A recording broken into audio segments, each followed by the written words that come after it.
So guys, not all days are perfect, and sometimes you can burn your food on the outside of the curtain part of Firebox. I will show you how to clean it fast and easy.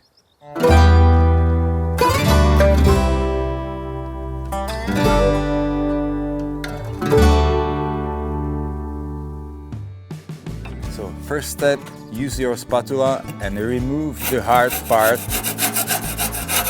from the outside of the Firebox.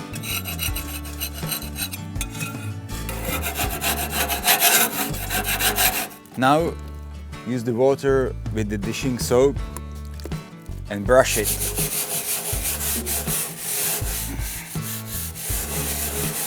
It's easy. The last, you have to remove the dishing soap from the outside of the curtain body, so use just the water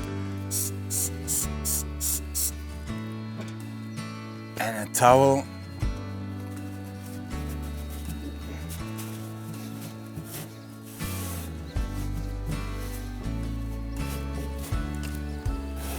And that's it.